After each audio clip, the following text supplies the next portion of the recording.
book, Class 7, Civics chapter, Women Change the World. In the previous chapter, we saw that society have created different roles for both the genders. दोनों ही genders के अलग अलग role हमारी society ने decide करे हैं and that is told to them at a very young age. बच्चों को ये बातें बहुत जल्दी ही बता दी जाती हैं that they have different roles in the society. Even the work that men and women do are not valued equally. जो काम मेन करते हैं विमेन करती हैं उसको इक्वली कंसीडर भी नहीं किया जाता है. And the house hold work, जो घर के काम होते हैं, the care giving job is the sole responsibility of women. घर का ध्यान रखना, बच्चों का ध्यान रखना, वो ऐसा माना जाता है कि ये सिर्फ जिम्मेवारी है, ये सिर्फ रिस्पॉन्सिबिलिटी है विमेन की. And that work is not even considered. उस काम को काम माना भी नहीं जाता, रिकॉग्नाइज करा भी नहीं जाता. So we can see that there is an inequality between both the genders and from a very long time. बहुत टाइम से विमेन सफ़र कर रही हैं and to get out of this struggle, इस स्ट्रगल से बाहर निकलने के लिए विमेन्स आर मेकिंग एफर्ट्स. वो अब कोशिश कर रही हैं अपने हक के लिए लड़ने के लिए थ्रू वेरियस मूवमेंट्स. उन्होंने बहुत सारे मूवमेंट्स करे हैं. विमेन वर्क आउटसाइड, बाहर भी काम करती हैं और घर में भी काम करती हैं. They have double work burden, उनके पास डबल वर्क बर्डन है. एंड सोसाइटी हमारी इतनी रिजिड है दैट द ऑक्यूपेशन, जो ऑक्यूपेशन है उसको भी डिवाइड कर दिया गया है कि कुछ ऑक्यूपेशन है जो विमेन के लिए सूटेबल हैं और कुछ हैं जो नहीं हैं. तो नई अपॉर्चुनिटीज़ क्रिएट करने के लिए जो एक रास्ता है विमेन के लिए वो है एजुकेशन. एक रास्ता जिससे कि नए अपॉर्चुनिटी क्रिएट हो सकते हैं वो है education. So women are very hard working and they are struggling from a very long time because they are working outside as well as inside. So what does what work? In our society, men and women both have different roles. And education के through women जो है वो नई opportunity grab कर सकती हैं अलग अलग फील्ड में. Education is the only way. Women movement जो है उसकी वजह से जो ये डिस्क्रिमिनेशन हो रहा है जेंडर्स के बीच में, इसमें एक चैलेंज आ गया है because now people are becoming aware of the fact that it is not right. ये बहुत ज़रूरी है कि विमेन को भी इक्वली ट्रीट किया जाए और रिस्पेक्ट दी जाए. जितनी मेन को दी जाती है सोसाइटी में उतना ही इम्पॉर्टेंट कंसीडर किया जाए. हमारे यहाँ पे बहुत फ्यूअर एंड रिजिड एक्सपेक्टेशंस है. Even in the world earlier, बहुत पहले ऐसा सभी के साथ होता था, विमेन के साथ गलत ऑल ओवर वर्ल्ड होता था. But in our society we can see it more and पहले ज़्यादा होता था. अब it is still the situation have been better. अब कुछ चीज़ें सही हो गई हैं. सो पहले क्या होता था, there were fewer opportunities and rigid expectations. बहुत सारे लोग ये फील करते हैं कि विमेन जो है वो कुछ पर्टिकुलर जॉब्स के लिए, ऑक्यूपेशन के लिए ही फिट हैं, जैसे नर्सिंग एंड टीचिंग. और ऐसा बिलीव करते हैं कि जो टेक्निकल जॉब्स होती हैं जैसे doctor, engineer, it is not for girls. Girls उसके लिए फिट नहीं है. ज़्यादातर फैमिलीज़ में सिखाया जाता है कि लड़कियां जो हैं वो स्कूलिंग कंप्लीट करने के बाद शादी कर लें. लेकिन इस स्टीरियोटाइप को तोड़ने के लिए Lakshmi Lakhra, she was the one that she broke the stereotype image. जब वो इंडिया की पहली विमेन बनी, फर्स्ट वुमेन इंजीनियर बनी, driver in the northern railways. And हम एक सोसाइटी में रहते हैं जहाँ पे बहुत ज़्यादा स्टीरियोटाइप्स हैं, जहाँ पे बहुत ज़्यादा प्रेशर है. एंड इवन बॉयज़ को भी प्रेशराइज किया जाता है कि वो अपनी जॉब पर ध्यान दे, एक अच्छी सैलरी कमाएं. उनको चिढ़ाया जाता है, बुली किया जाता है लड़कों को जब वो बाकी बॉयज़ की तरह बिहेव नहीं करते. अगर कोई लड़का रो रहा होता है तो उसे इस बात पे भी टीज़ किया जाता है कि क्या आप लड़की हो, आप इतना रो क्यों रहे हो. सो हम ये देख रहे हैं कि हमारी स्टीरियोटाइप सोसाइटी है जहाँ पे बहुत चीज़ें मेन एंड विमेन के लिए फिक्स कर दी गई हैं. एंड इस प्रेशर से बच्चा नहीं निकल पाता and they have to face these challenges even when they become adult. बड़े होने के बाद भी उन्हें फेस करना पड़ता है. लर्निंग फॉर चेंज, अगर हमें चेंज लाना है अपनी सोसाइटी में तो we need to learn. School जाना जो है वो हमारी लाइफ का एक बहुत ही इम्पॉर्टेंट पार्ट है क्योंकि ये एक इंडिविजुअल की पूरी पर्सनालिटी को शेप करता है. आज के टाइम में तो हमारे लिए ये इमेजिन करना भी बहुत डिफ़िकल्ट है कि पहले के टाइम में स्कूल जाना कुछ बच्चों के लिए सही नहीं माना जाता था. पास्ट में बहुत कम लोग थे जिनको लिखना पढ़ना आता था और कुछ सोसाइटी में लिखना पढ़ना सिर्फ लड़कों को, सन्स को, बेटों को सिखाया जाता था. डॉटर्स को अलाउड नहीं था कि वो अल्फ़ाबेट्स भी सीखें. इवन फैमिलीज जहाँ पे स्किल्स जैसे पॉटरी, वीविंग, क्राफ्ट ये सब सिखाया जाता था, जो कंट्रीब्यूशन होता था डॉटर्स और विमेन का उसको सेकेंडरी माना जाता था, उसको इम्पोर्टेंस नहीं दी जाती थी ना। धीरे धीरे क्या हुआ, 19th सेंचुरी में नए आइडियाज़ आए लर्निंग को लेके, एजुकेशन को लेके।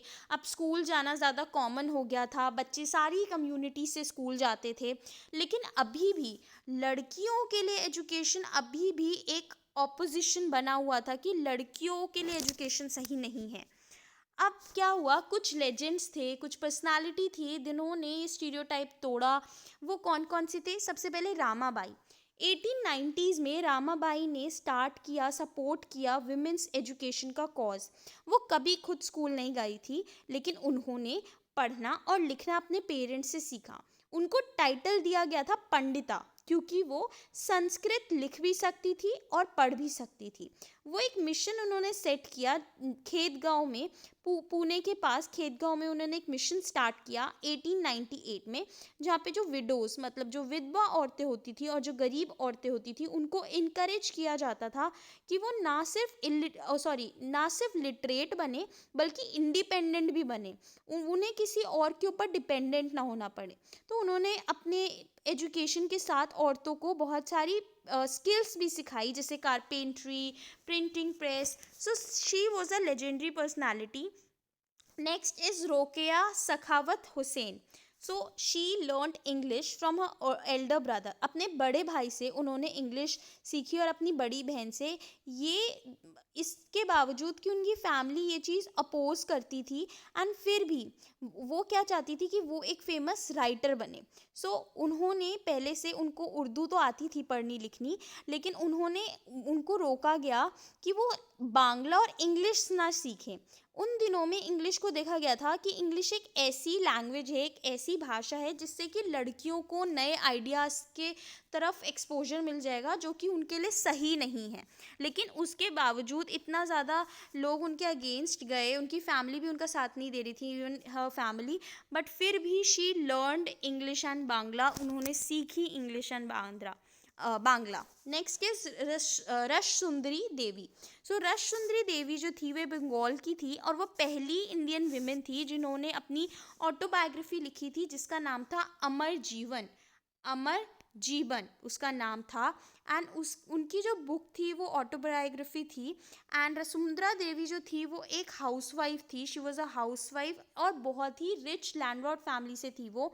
उस टाइम पे बिलीव किया जाता था कि अगर कोई औरत पढ़ना लिखना सीख रही है तो ये उसकी हस्बैंड के लिए बैड लक लेके आएगा एंड वो विडो बन जाएगी। इस सब के बावजूद भी, इन सब के बाद भी शी लर्नड, उन्होंने लिखना पढ़ना सीखा चुपचाप सीक्रेटली, एंड शादी के बाद भी। हमने समझा कि विमेन ने कितना स्ट्रगल किया है पढ़ने लिखने के लिए, आगे बढ़ने के लिए, तभी आज के टाइम पे we are able to study, हम एजुकेशन ले पा रहे हैं और हम हर फील्ड में एक्सेल कर पा रहे हैं। Schooling and education today. आज के टाइम में स्कूलिंग और एजुकेशन कैसा है? आज के टाइम में इन contemporary world girls and boys दोनों ही स्कूल जाते हैं लार्ज नंबर में, लेकिन फिर भी एजुकेशन में तो डिफरेंसेस हैं। इंडिया में हर साल में क्या होता है, एक सेंसस कंडक्ट किया जाता है। सेंसस में क्या होता है, पूरी पॉपुलेशन जो होती है कंट्री की, उनके बारे में इंफॉर्मेशन कलेक्ट करी जाती है, गैदर करी जाती है, जैसे कि एज, स्कूलिंग, ऑक्यूपेशन, कितने लिटरेट पीपल हैं, क्या रेशियो है मेन एंड वीमेन का। तो ये सारी इंफॉर्मेशन कंडक्ट करी जाती है, कलेक्ट की जाती है। तो 1961 में जो सेंसस हुआ उसमें जो लिटरेट लोगों की परसेंटेज थी इंडिया में, वो 40% मेन थे जो इलिटरेट थे, और 15% विमेन थी जो लिटरेट थी। कि मेन जो थे वो तो 40% थे और विमेन सिर्फ 15% थी जो पढ़े लिखे थे, जो लिटरेट थे। उसके बाद 2011 के सेंसस में ये जो परसेंटेज थी लिटरेट लोगों की, ये 82% मेन थी और 65% विमेन थी। अब हमने देखा कि लिटरेसी तो बड़ी है हमारी कंट्री में, अब लोग ज़्यादा पढ़े लिखे हैं, लेकिन जो गैप है विमेन और मेन के बीच में, वो लिटरेसी का गैप तो अभी भी है। Schooling and social groups. बहुत ज़्यादा scheduled caste and scheduled tribe के बच्चे जो हैं उन्हें स्कूल छोड़ना पड़ता है बहुत कम उम्र में ही। 2011 में जो सेंसस हुआ था उसमें दिखाया हुआ है कि जो मुस्लिम गर्ल्स हैं और वो स्कूल्स नहीं जाती, वो कंप्लीट नहीं करती स्कूल, दलित गर्ल कर लेती हैं फिर भी, लेकिन मुस्लिम गर्ल्स नहीं कर पाती और दलित गर्ल्स भी नहीं कर पाती। एंड इसके रीज़न क्या है?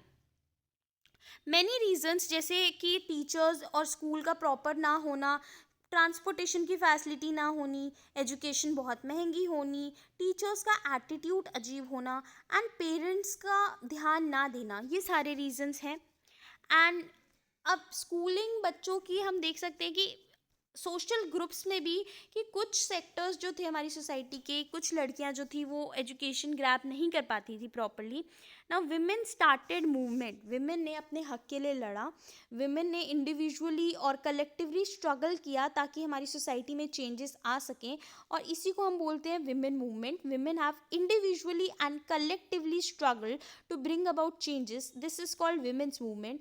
अलग अलग तरह की स्ट्रैटेजियाँ अपनाई ताकि लोगों के बीच में जागरूकता फैले, अवेयरनेस फैले कि वो ये जो डिस्क्रिमिनेशन, भेदभाव हो रहा है मेन एंड विमेन के लिए, इसके लिए लड़ें, न्याय पाएँ, जस्टिस पाएँ। बहुत सारे मेन ने भी विमेंस के मूवमेंट को सपोर्ट किया, और ये डाइवर्सिटी, पैशन, एफर्ट्स, इन सब की वजह से ये मूवमेंट वाइब्रेंट मूवमेंट बन पाया। और इन सब मूवमेंट्स के में क्या क्या हुआ था? कैंपेनिंग, अवेयरनेस करनी, प्रोटेस्ट करना, solidarity शो करना। So these movements are related to campaigning, raising awareness, protesting and showing solidarity।